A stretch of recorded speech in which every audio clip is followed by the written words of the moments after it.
19 की एज में नवंबर 2020 में I made my first 1 lakh in that month itself, and that is when I decided that for better or for worse I will never work in a job for the rest of my life. मेरा पहला 1 lakh per month hit हुआ था नवंबर 2020 में by freelancing and teaching code to students. But अगर आप एक teenager हो तो हियर मी आउट। जब मैं 16, 17, 18 का था, I use to dream of working as a software developer at top tech companies. बहुत सारे day in the life videos देखा करता था, बहुत सारी सैलरीज के बारे में वीडियोस दिखता था, and my mind was condition to only think about that every single day. College में आते ही पहले दिन मैंने हैकर रैंक खोल लिया and I started learning competitive coding because I thought that will help me get to where I want to be in life as a software developer working for some big tech company. आप में से बहुत सारे लोग dream of working in a IT job, right? But the reality is majority of you will be working in a service based IT company like TCS, Wipro, Infosys and many others. But here is the stark reality.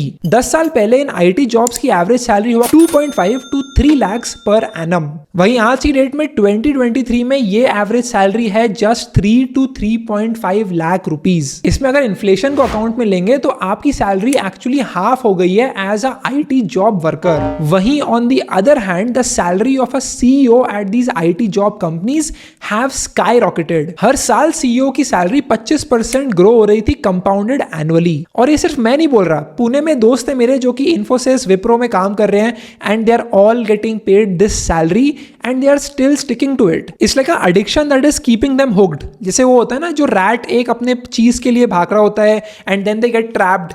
That is exactly what is happening for the majority of youth of this nation. But if you're watching this video, something tells me that you want to be better, you want to stand out, and you want to make your parents and your family proud. And so if you want to make big money as a teenager, this is exactly the 7 principles that you need to know to get there. I wish I had someone to tell this to me when I was wasting hours watching Ancient Aliens and Shin-chan and Doraemon. Make sure कि video को like कर दो, channel को subscribe कर लो। The first principle is to let go of the chocolate in return for the triple story cake. हम में से बहुत सारे लोग हैं जो कि इमीडिएट जो प्लेजर होता है, जो इमीडिएट सक्सेस होती है, उसके पीछे भाग रहे होते हैं, while they are neglecting the long term success and the growth that they can have. इसका एक बहुत सिंपल सा एग्जांपल ये है कि 2020 से 2021 तक मैं कोडिंग सिखा रहा था on a education platform. I was getting paid for every hour I spend teaching on the platform, which was pretty good money,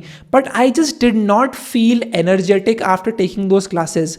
I felt like कि मेरी एनर्जी पूरी डिप्लीट हो गई थी and I could not do anything new, anything different in my schedule. So I had to say no to that opportunity. A big chunk of what I was making was coming from teaching on that platform, but I still said no because I wanted the long-term success. And for that, I will need to have the free time that will allow me to get there.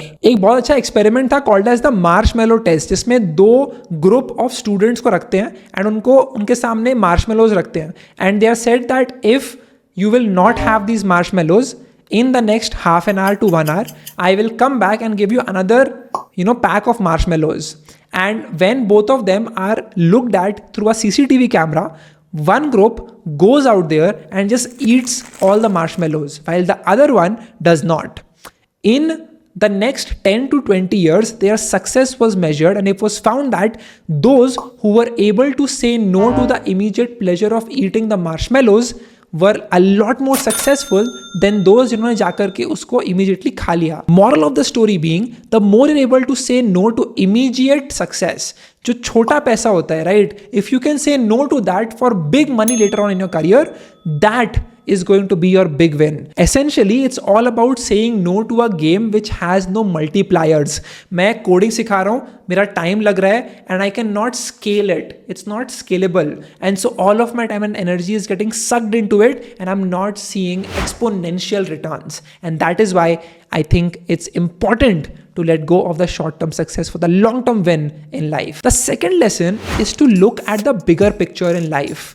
मेरे पास ऐसे बहुत सारे instances थे जब मैं इंदौर में जब एक छोटा बच्चा था, I used to stand next to chaat corners and वहाँ पे गोलगप्पे खा रहा हूँ, कुछ ऐसे टिक्की खा रहा हूँ एंड सामने से I used to see this convertible Audi going by, right. और मेरा दिमाग एकदम से सोचता कि भाई कितनी प्यारी गाड़ी है, काश मेरे पास ऐसी गाड़ी होती या काश मेरे पापा के पास ऐसी गाड़ी होती।